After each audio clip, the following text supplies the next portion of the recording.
Uh, I'm Margaret Ann Windsor, and I'm trying to get this. I don't know if it's going to work. Excuse me. Uh,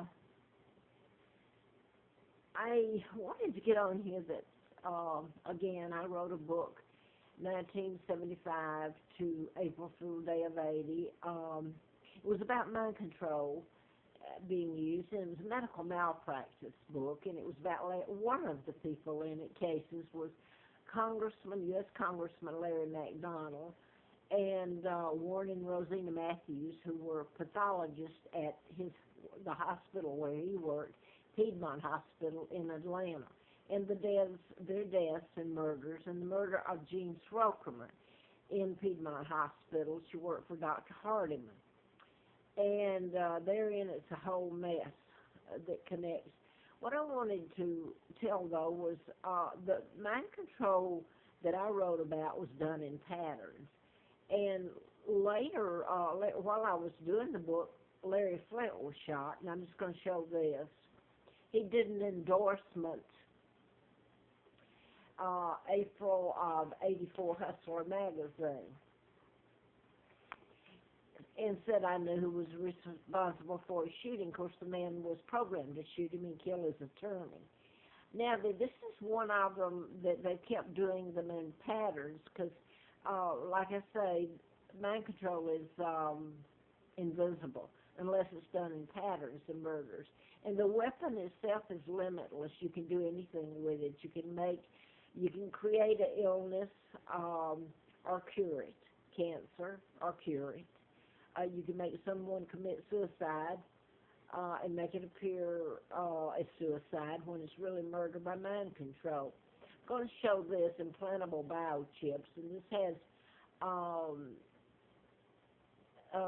Timothy McVeigh, and he's dead. They put him to death for the Oklahoma City bombing, and that's just one of the mind. He said in this that the Army put a chip up his buttocks. So they can mass do armies, program armies at this point, and I don't know how long they've been able to do that. But the other thing I wanted to put in here is I was brought over here and given the name of a twin, and I'm just going to show Carl's, how they wrote through, they gave me the name Peggy when Peggy and Carl were both dead. They were born out of wedlock. And the state of Alabama, when I got the birth certificates, because I have to use that name. I'm not allowed to use my real name. So the birth certificates, they just mark through, illegal it might be, and put the birth date that I always went by, January the 7th. And they were even born in a different year. So the state of Alabama said, well, the doctor just must have gotten confused, which is a lie. But this is a family, and they're all dressed up there. Now then, they gave me the name of the twin. And this has to do with twins and a lot of things, and I put up so many YouTubes and on Facebook and Instagram. And I go back to not just the use of Larry Flint's name or Hustler magazine, or where he was shot was Lawrenceville, Georgia, and I was brought to Lawrence County, Alabama, or Montgomery is the state where the birth certificates for the twins, which that's not me, but Montgomery is the county next door to me where the 33 students at Virginia Tech were shot and killed. And the young man was from South Korea. He was a student, and he turned around because he was programmed to and killed himself. So I could go on about it, but the thing I wanted to mention in here has to do with twins. And I will say this, I told about one of the doctors I worked for. This is when I started finding out that the mechanism used was mind control. And this was in '77. And I was doing the book then, too. But I found out that they were putting chips inside heart bypasses, and that you can control a person's decision-making that way, and they never know it. Only you don't have to go to that degree of putting the chip into a heart bypass. It's much more advanced than it was back then.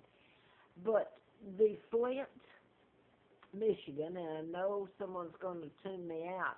If you knew the ins and outs of all this, you'd know that there's a power, whether it's the agencies that are involved in this, and there are agencies involved in it, in the programming and mind control, just like MK Ultra. If you go back and YouTube, Google it, they were brought before Congress, and this is going to go out before I get to it.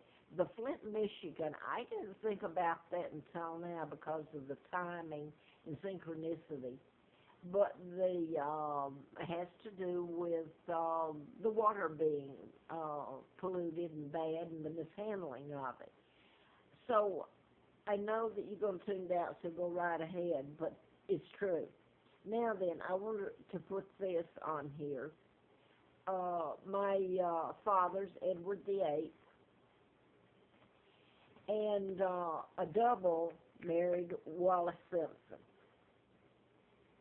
So that was a lie, all of it. My own uncle helped in taking down my father and kidnapping me and putting a 99-year seal on it. Here he is in 1939, the year I was born. This is illegal George VI. My father's brother, my uncle, Elizabeth, who's illegal, her father, with Roosevelt.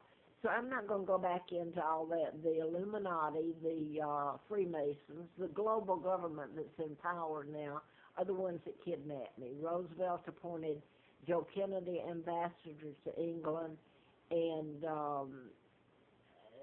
the Kennedys were in on kidnapping me also. And the Rockefellers and Bilderbergers, they control your banking and my money, and help take down my country and appoint their own monarch, which he's illegal, but he actually worked for the United States' best interest. Look at what's happened to the United Kingdom, to the British, and to Germany and Europe right at the moment. Who do you think really was behind all that? So most of your presidents were part of the New World Order. Maybe Jimmy Carter wasn't. But I'll say this because there's been photographs and I know it. Elizabeth is part of it, of course, and Charles, but Hillary Clinton. And by the way, her daughter, Chelsea, went to Oxford. I didn't get to. I was busy taking care of this woman, waitressing and living in hell. She was a psychopath, mother of the twins where they put me. I had a beautiful mother. Georgia O'Keeffe is my aunt, the artist. Claudia Ruth O'Keeffe was married to my father, King Edward VIII, a beautiful man. And I hope and pray before I die that history clears it up and he's known for the great man he is. So anyway, maybe you don't understand this, but I guess that's all I'm going to put up here right at the moment.